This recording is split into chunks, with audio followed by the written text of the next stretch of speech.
गलत हुआ है तुम्हारे साथ, बहुत गलत हुआ है। बल्कि सच कहूं तो तुम्हारी इस स्थिति को देखकर तरस आ रहा है मुझे। क्या आपने मुझे यहाँ सिर्फ हमदर्दी दिखाने के लिए बुलाया? क्या हमदर्दी से क्या होगा? हमदर्दी से एक कप चाय भी नहीं मिलती। तो सीधे सीधे बताइए ना, मुद्दा क्या है? बात सिंपल है, मैं सीधा मुद्दे की बात करता हूं।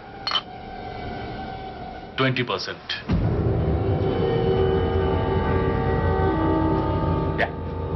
तुम्हें इस जायदाद को दिलवाने के लिए मैं तुम्हारी मदद जरूर करूंगा, लेकिन उसके लिए मुझे भी इस जायदाद का एक हिस्सा चाहिए, और वो हिस्सा होगा 20%।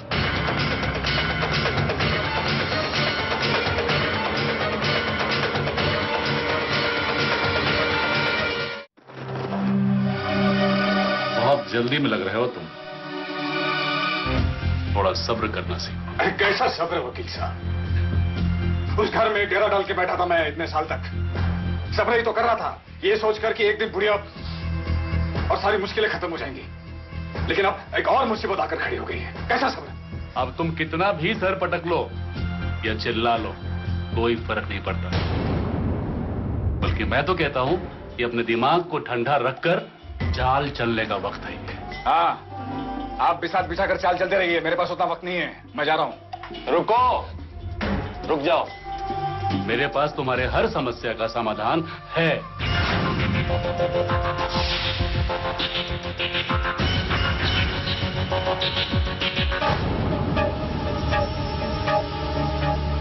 ये हो तुम, यानी प्रॉब्लम, बिल्कुल खाली, एक पैसा नहीं। और ये हिमांगी, यानी सॉल्यूशन,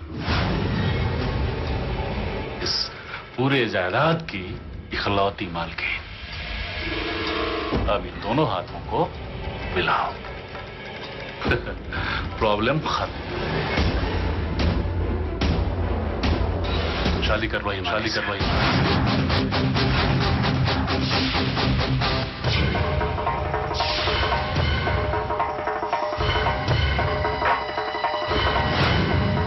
ये आप क्या बकवास कर रहे हैं? हिमांगी से शादी और मैं? ये बकवास नहीं बल्कि सॉल्यूशन है तुम्हारे हर प्रॉब्लम का। तुम्हारे पास कोई और रास्ता नहीं है गणेश?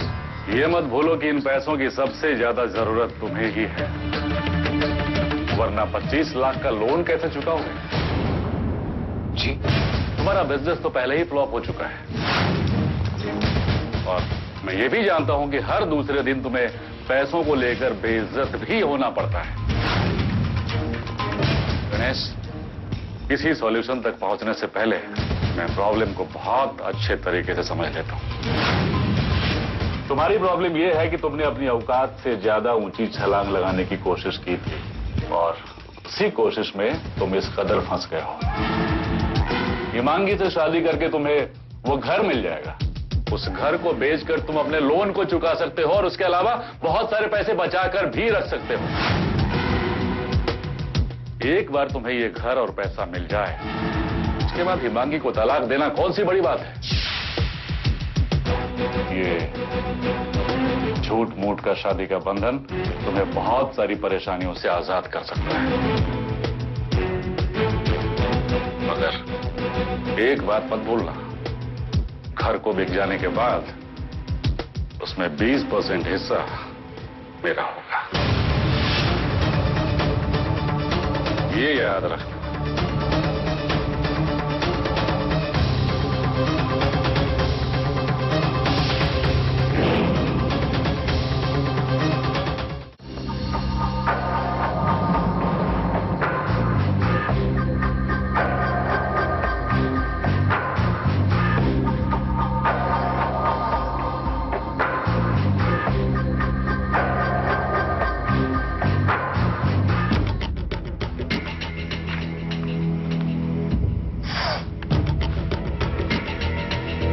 अज्जी की जायदाद पुश्तैनी नहीं थी, बल्कि उन्होंने मेहनत करके उसे कमाई थी।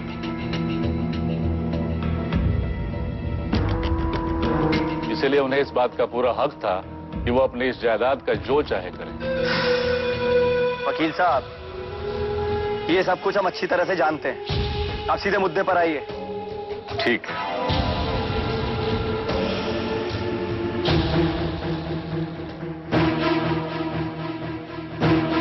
तो इस वसीयतनामे के मुताबिक अज्जी का ये घर और उनकी तमाम जायदाद दोनों की इकलौती हकदार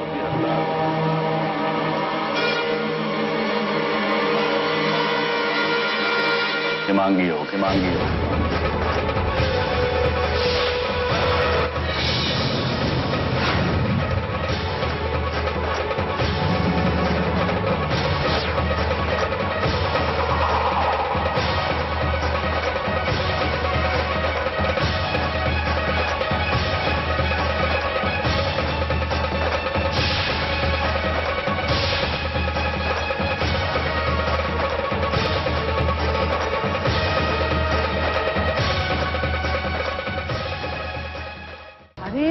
ये देखिए, सब कुछ खुलेआम हो रहा है, कोई शर्म यहाँ बाकी नहीं रह गया।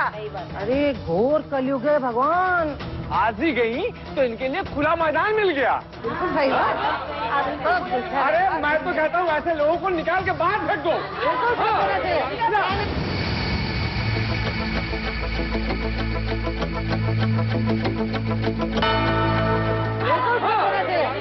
रुक जाइए, शांत हो जाइए। देखिए, मैं हाथ जोड़कर विनती करता हूं कि आप लोग प्लीज अपने अपने घर चले जाइए। ये इनका घरेलू मामला है और इन्होंने ऐसा कुछ भी नहीं किया है जिससे आपको या समाज को किसी भी तरह का खतरा हो। फिर आप लोग खुद समझदार आदमी हैं, ऐसा करना क्या अच्छा लगता है? जाइए अपने घर को जाइए। हाँ हाँ चाचा, हमें तो कोई काम नहीं है, हम यहाँ फालतू में तमाशा देखने बैठे हैं। चलो जी अपने घर चलो चलो चलो।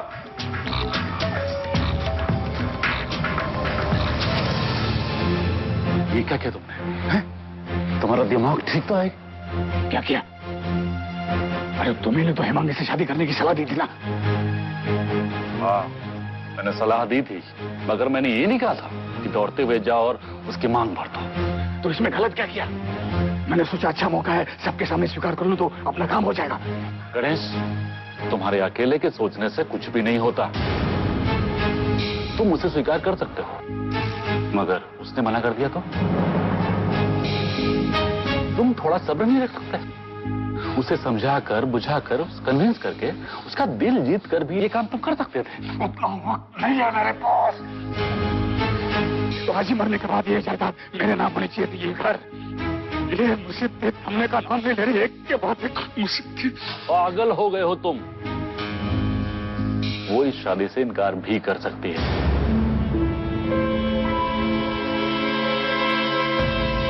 और क्यों नहीं करेगी?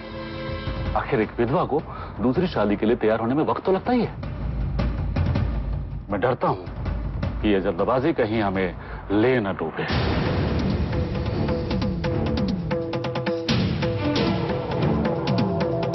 कोई बात नहीं। उसे मनाने के और भी तरीके हैं मेरे पास। वकील साहब, आप अपना दिमाग कानूनी दाव पेच पे लगाइए, हैं? और ये बातें मुझ पर छोड़ दें।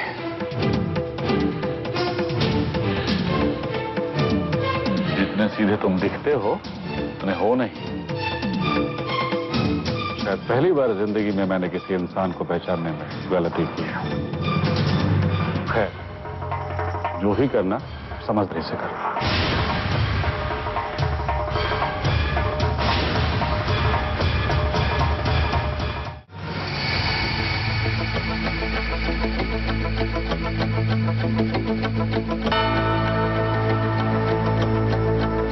अरे यार, कहाँ थे तुम अब तक? कब से ढूंढ रहा हूं मैं तुम्हें। तुम्हें पता भी है कि वहाँ घर पे क्या चल रहा है? मैंने कहा था तुमसे कि चौकन्ना होकर रहना, लेकिन तुम हो कि बस। मगर क्या हुआ? क्या? वही जिस बात का हमें डर था। उन लोगों ने हिमांगी को घर से बाहर निकाल दिया। क्या? हाँ, गई अब तुम्हारी इस खजाने की चाबी है। वो तो अच्छा था कि ऐन वक्त मैंने उसे देख लिया, वरना पता नहीं तुम्हारी आंखें कब खुलेगी है। वकील साहब, ऐसी मुसीबतें कहीं आती हैं, और मैं मुसीबतों से डरने वालों में से नहीं हूं। कुछ पता है कहाँ गई है? पता तो नहीं है, लेकिन मैंने उसे बस स्टॉप की तरफ जाते हुए देखा। चलिए ढूंढते हैं उसे, जल्दी चलो। बस स्टॉप किस तरफ है सर?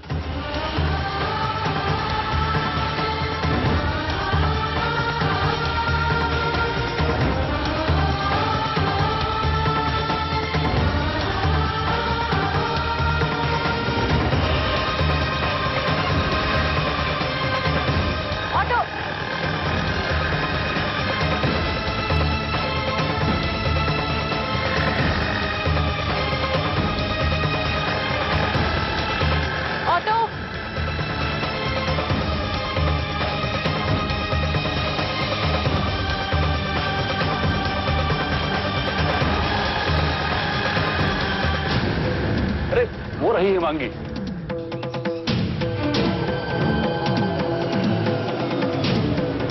चलो रुक जाओ। तुम्हारा मतलब वो चली गई तो तुम्हें उसे मनाना ही होगा। वकील साहब, उसके पास वापस आने की, यहाँ रुकने की कोई वजह नहीं है। वजह हमें बनानी पड़ेगी। ऑटो,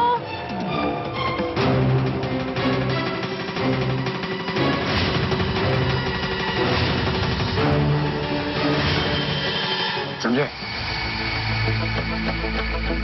अब आप अपनी भूमिका निभाओ, मैं अपनी निभाता हूँ। शक्ल से तुम जितने भोले दिखते हो, दिमाग तुम्हारा उतना ही तेज है। अब तुम्हें इस जायदाद को हासिल करने से कोई भी नहीं रोक सकता बरखुरदार।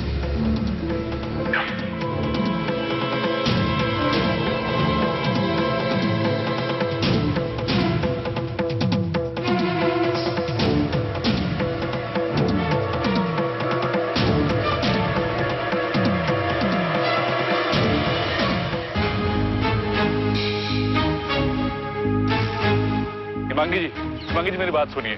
देखिए, आप मुझे जाने दीजिए, भगवान के लिए। मेरा उस घर से कोई लेना देना नहीं है। मैं हाथ जोड़ती हूँ आपके आगे, मुझे शांति से गांव वापस जाने दीजिए। माफ कीजिएगा, मैं आपकी परेशानी को समझ सकता हूँ हिमांगी जी। आप मेरी परेशानी को नहीं समझ सकते। अगर आप समझते तो यहाँ नहीं आते। हैं? मैं यहाँ आपको वापस ले जाने के लिए नहीं आया हूँ, नहीं आपको उस जायदाद और घर के बारे में कोई बात करने के लिए आया हूँ, बल्कि मैं तो आपको अभिनय के बारे में बताना चाहता था। अभिनय? जी। क्या हुआ अभिनय को? आपके जाने के बाद उन दरिंदों ने अभिनय को भी घर से बाहर निकाल दिया। क्या? जी। हिमांगी जी, आप तो वहां से आ गए, मगर जरा सोचिए कि उस बेचारे का क्या होगा। अज्जी ने बहुत विश्वास और भरोसे के बाद अभिनय की जिम्मेदारी आपको सौंपी थी। आप उसे इस हालत में छोड़कर कैसे जा सकते हैं? मगर मैं... हिमांगी जी, अज्जी को दिया हुआ वचन आप कैसे तोड़ सकती हैं? इस वक्त अभिनय को सबसे ज्यादा जरूरत आपकी है। अब चलिए मेरे साथ।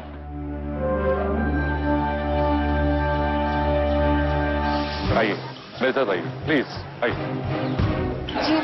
प्लीज। ऑटो, एक मिनट, आइए। मेरा देखिए।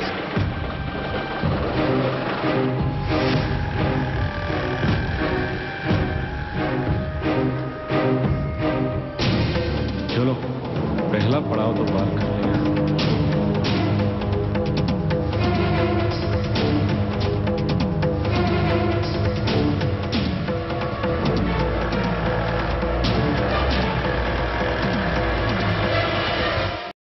यहाँ एडमिट नहीं कर सकते। I am sorry. कैसे डॉक्टर साहब, इसका इलाज होना बहुत जरूरी है। प्लीज कुछ कीजिए ना, वरना...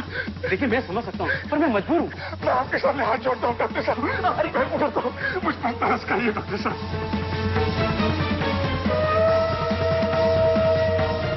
मुझ पर तरस खाइए। इसका इलाज होना बहुत जरूरी है। आप समझने की कोशिश क्यों नहीं करते?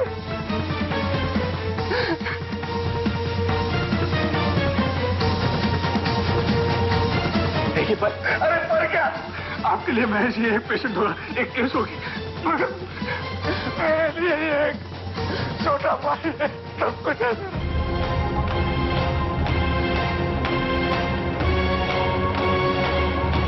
इसकी माँ के बहुत उपकार है मुझ पर। अगर इसे कुछ हो गया ना तो मैं ऊपर जाके क्या जवाब दूंगा? उसकी आत्मा को शांति नहीं मिलेगी डॉक्टर साहब।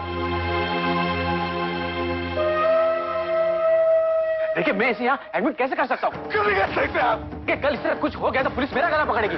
इसकी जिम्मेदारी कौन लेगा? पेपर में साइन कौन करेगा? मैं लूंगा। और पैसे कौन देगा? मैं दूंगा डॉक्टर साहब, सब कुछ मैं करूंगा। मैं अपना फर्ज निभाऊंगा। मैं अपने कर्तव्य से नहीं हटूंगा डॉक्टर साहब, ये मेरा फर्ज है। मैं अपने कर्तव्य से हटूंगा नहीं। कहाँ पर करनी है? नहीं ले जाइए।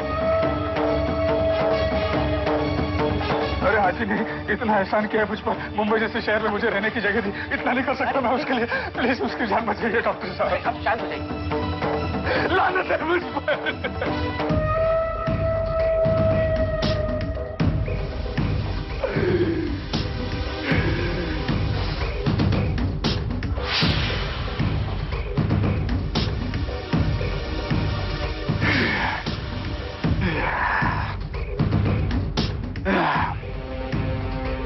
एक्टिंग अच्छी कर लेते हो।